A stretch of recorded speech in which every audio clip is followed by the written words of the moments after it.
Welcome back to Trojan Sports Now, and football season right around the corner. We decided to talk to the man himself this week, the head coach of the football team, Larry Blakeney. Coach, thanks for joining us here. Well, it's good to be here.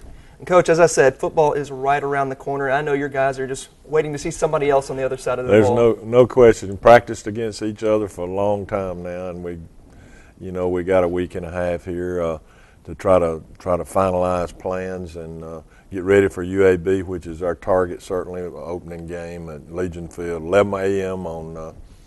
on September 1, and looking forward to it, and looking forward to finding out just how good we are and find out, if the work we put in is going to pay us some dividends. Now, have you already started working on the game plan for UAB? We have, and we feel like we needed to start a little early because they've got a new head coach, and we're going to have to study a lot of people to try to predict what we might see offensively, defensively, and otherwise in the game. And so it'll probably be an adjustment game for us, though, as we go in and try to be ready for a broad spectrum of things, and then narrow it down as we get into the game. And but Garrett McGee's the new head coach there. And, this series has been back and forth and close, and so we expect it to be a heck of a game. Now, he came from Arkansas, if I'm not mistaken, right. So you're familiar with them. Does that help you out at all in game planning? Well, it helps a little bit, but at least we know who to study. Right. We study Arkansas on really both sides of the ball because his defensive coordinator came with him. Okay. Was a linebacker coach up there and came with him from Arkansas, and I think Coach McGee was at Northwestern as the OC, offensive coordinator before. So we're trying to make sure that we don't miss any pieces to the game plan approach as far as what he has done in the past. Now, I know the last time Troy headed up to Legion Field, things looked good until the final second of the game. Right. Does that play into this go-round? Do you tell your players what happened last time up there and try to a little extra motivation? Well, I hope it motivates us to play better. We kicked them dead on the 1 yard line and they started that drive, and they were able to work it to midfield or so to be able to throw the ball up and have a chance for that play, which turned out to be basically the last play of the game. And you got to give them credit for that, and and we've got to try to learn from it and try to go back into that same sanctuary, so to speak, and make sure that we play better and we don't give them those opportunities. Now, something different with the schedule this year is you've got 6 home games right after the UAB game, 2 home games in a row, starting off with a conference game. Mm-hmm. How does that feel for the team this year, having 6 home games and some good home games? Well, I talk about it a lot when I speak to groups, but in the SEC they play 8 home games. Right. And they always play a 1AA, and so our guys have to be road warriors, or have had to be, and this is no exception. Really, we're going to still play half the games away from home, but 6 home games is something new for us. It's been a while since we've played 6 home games. I don't remember exactly what year it was, but it's good to be able to come to the friendly confines of this stadium, and we've got a pretty good home record over the years since we've been here. It's been pretty strong, and so it's a great local low travel schedule because we play 8 games in the state of Alabama, including UAB and South Alabama in late September, their first ever Sun Belt game, and then the 4 top teams in the league last year come to Troy. That's a good thing, and because you're playing the best teams from last year, which they'll probably be good again, and you got them at home, plus Mississippi State and Navy at home, which our people are all wild and crazy about, excited, and that's good. And I'm sure we'll hopefully sell some of those games out. Now let's talk about South Alabama a little bit. That's going to be their first year in the Sun Belt. Mm-hmm. Never played them before because they're a really new program. Just talk about that new rivalry and how that's going to be. Well, it is going to be a natural rivalry, and there's already been great competition between the 2 schools and all the other sports, and they have done, in my opinion, I've said all along, they will have an impact on our league early.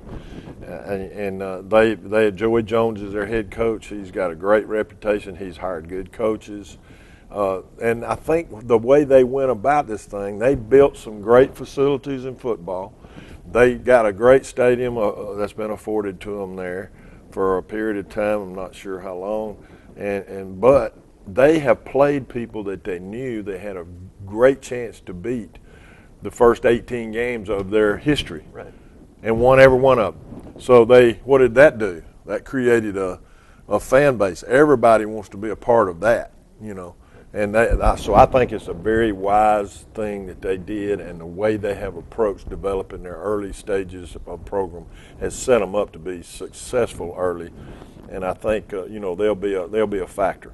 And yet, as you said, their first conference game will be against Troy, and that'll be a good chance for a lot of Troy fans to get down there to Mobile, because it is not a bad drive to Ladd Stadium. Well, I tell you what, when we played Central Michigan in the Bowl, I was so impressed with our turnout and the total turnout, but our turnout was fabulous. And in the hotel before the bowl game and at the stadium, when we arrived at the stadium, our people were there.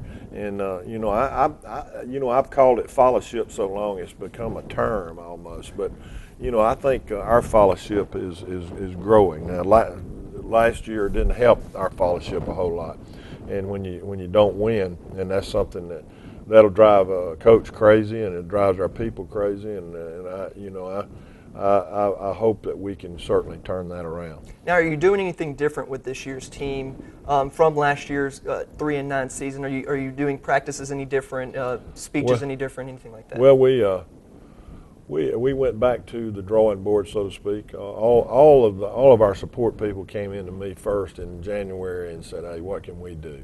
So there's Richard Shaughnessy, Chuck Ash, who's been with me every game. Richard Shaughnessy has been with me around 15 years in strength condition. James Gardner, our equipment guy, Tony Ferrani, our ops guy, and assistant AD, and they all wanted to know what they could do.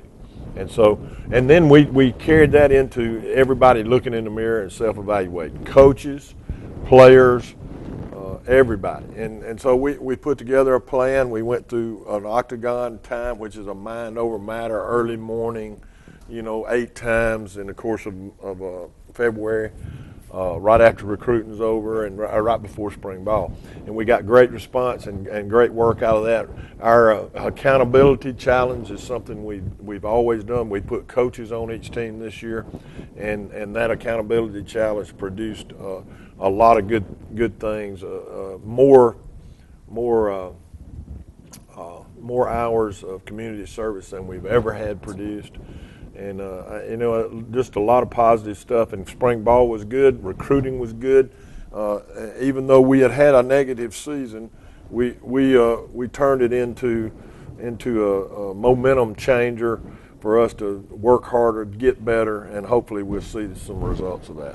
Now, with the season just around the corner, as I said, do you still get pregame jitters before a game or before the season? Well, a couple of months before. But, no, I tell you what, you always anticipate, and there are certain times that are calming to you when you're working and practicing and leading up to a season or a game. But as you close in on that game, it's and everybody's a little different. But I do have the butterflies and the stomach gets a little tight, and try to deal with it the best way you can. And I think what I do is I try to find things after we're ready to go and we're prepared.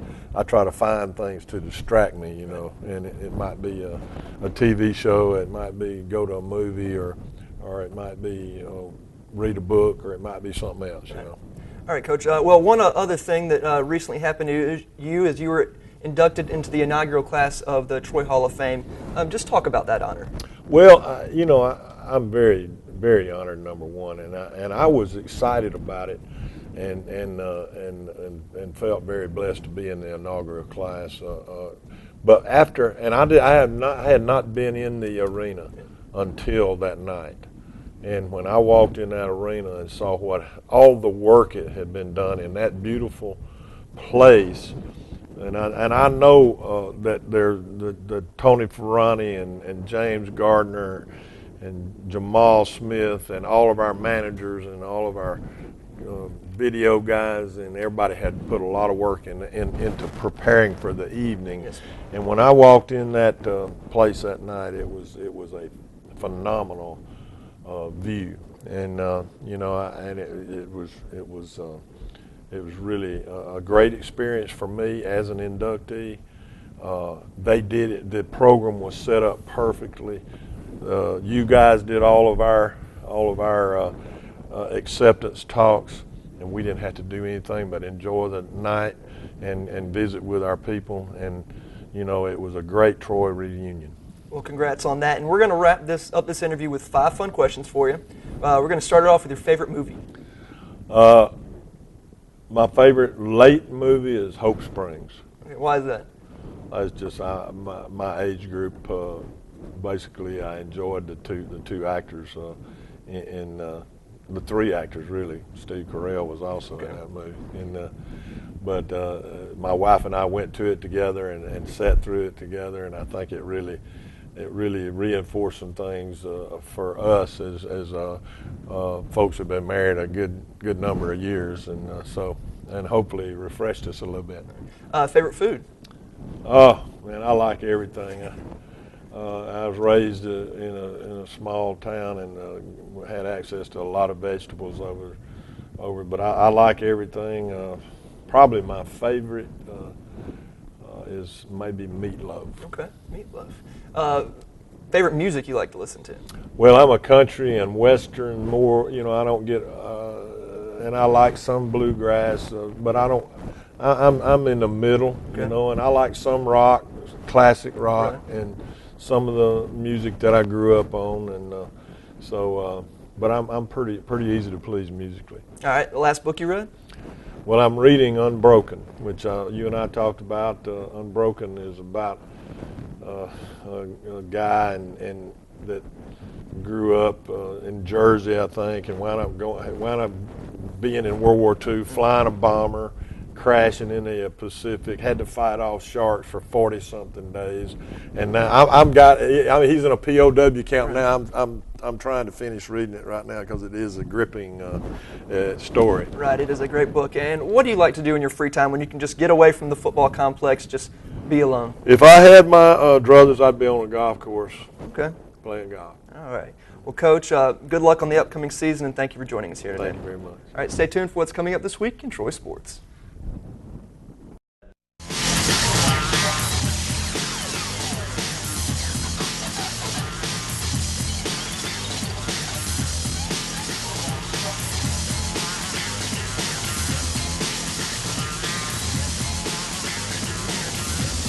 Trojan Sports Now.